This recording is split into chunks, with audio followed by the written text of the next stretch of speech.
Hello दोस्तों, स्वागत है आपके अपने YouTube channel Sundaram Dubey study material पर। दोस्तों, आज रसायन विज्ञान की पहली क्लास, केमिस्ट्री की पहली क्लास स्टार्ट करते हैं आगामी सभी परीक्षाओं के लिए। देखिए, रसायन विज्ञान की जो शुरुआत हुई है, रसायन विज्ञान शब्द की उत्पत्ति वो किस भाषा और प्राचीन नाम से हुई है? कीमिया। कीमिया से हुई है। किससे हुई है? कीमिया। कीमिया से क्या बना? केमिस्ट्री, अर्थात काला रंग। अब पता चल गया आपको रसायन के नाम किससे उत्पत्ति हुई है? कीमिया से, अर्थात काले रंग से। ठीक है। दूसरा देखिए, प्रश्न ही एक तरीके का विस्तार बना है, इसलिए रसायन विज्ञान का विकास सर्वप्रथम कहाँ हुआ? तो मिस्र में हुआ। मिस्र एक देश है, वहां पे हुआ रसायन विज्ञान का विकास सर्वप्रथम। सबसे पहली बार वहां उन्होंने जाना कीमिया के बारे में, रसायन विज्ञान के बारे में। चलिए देखते हैं तीसरा वाला। आधुनिक रसायन विज्ञान का जन्मदाता किसे कहा जाता है? लेवेशियर को कहा जाता है। किसे कहा जाता है? लेवेशियर को। दोस्तों, इस चैनल को सब्सक्राइब कर लीजिए आप। फर्स्ट ईयर, इंटर एवं आगामी सभी परीक्षाओं के लिए बहुत ही इम्पोर्टेंट वीडियो इस चैनल पे अपलोड की जाएंगी। Thank you so much subscribe करने के लिए।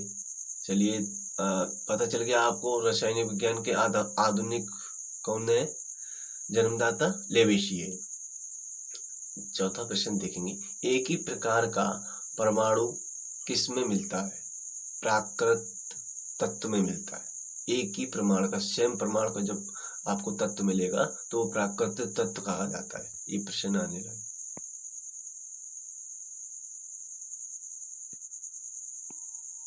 चलिए,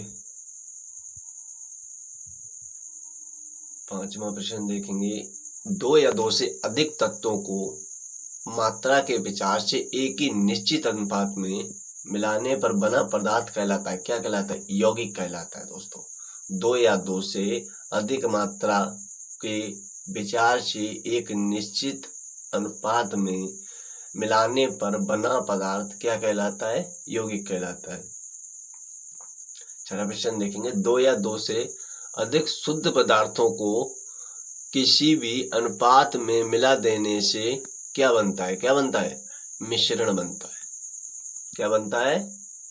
मिश्रण बनता है। दो या दो से शुद्ध पदार्थों से मिला देने से।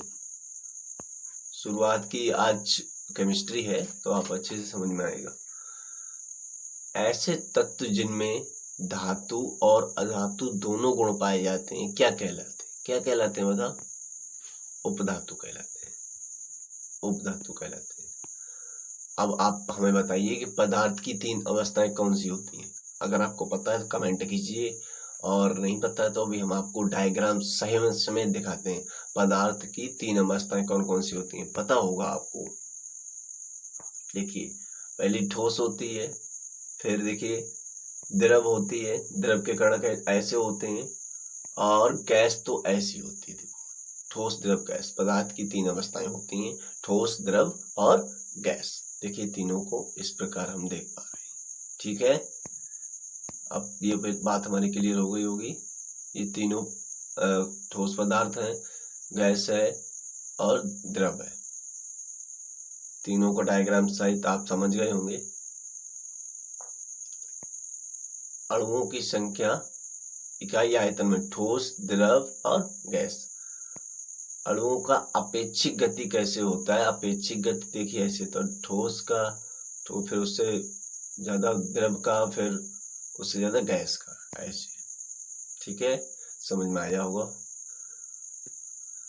चलिए प्रश्न देखते हैं अब। वन लाइनर जो एमसीक्यू में बदल सकता है या किसी और शब्दों से मिलकर और भी शब्दों बनकर बन सकता है। अति, लघु, दीर्घ, इन सभी से ये वाला प्रश्न शॉर्ट करके दिया है। अभी ये बड़ा भी हो सकता है।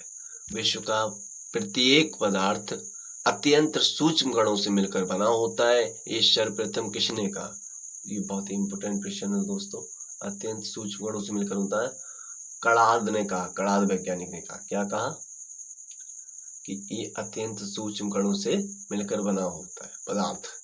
पदार्थ के बारे में बताया, ठोस, द्रव, गैस के बारे में किसने? कणाद ने। अमोनिया NH3 जिसका फार्मूला होता है वो क्या है? रासायनिक यौगिक है। क्या है? रासायनिक केमिकल कंपाउंड यौगिक। हाँ, जल क्या है? जल एक यौगिक है क्योंकि इसमें रासायनिक बंधों से जुड़े हुए दो तत्व होते हैं। क्या होते हैं? दो तत्व होते हैं।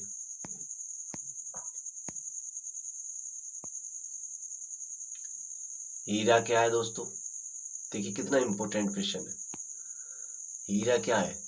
तत्व है। बारूद बम जो होता है मिश्रण है। और व्यंजक चूर्ण CaOCl2,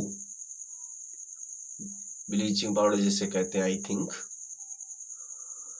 उसे यौगिक कहते हैं बेटा। क्या कहते हैं? यौगिक कहते हैं। जब पदार्थ के अणुओं में परस्पर आकर्षण बल पृथककारी बल से समल है तो पदार्थ क्या कहलाता है?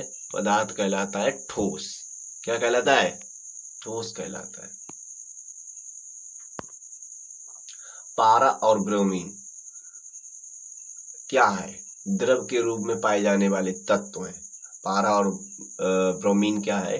Br जिससे डिनोट करते हैं। इनके बारे में सब बताएंगे अगली वीडियो में। आपको इस चैनल पे फर्स्ट ईयर इंटर की पूरे सिलेबस की जानकारी दी जाएगी और इस पे कराया भी जाएगा। जैसे बायोलॉजी सब्जेक्ट का कराया जाएगा और केमिस्ट्री तो हो ही रहा है, केमिस्ट्री का रेगुलर क्लास चलेगी अब। और आपका चलेगा जो भी सब्जेक्ट होते हैं आपके, इंग्लिश ग्रामर है, थोड़ा बहुत हिंदी बता दिया करेंगे कभी कभार। वैसे हिंदी कोई वो नहीं है, ज़्यादा हार्ड नहीं होता है, खुद से पढ़ेंगे।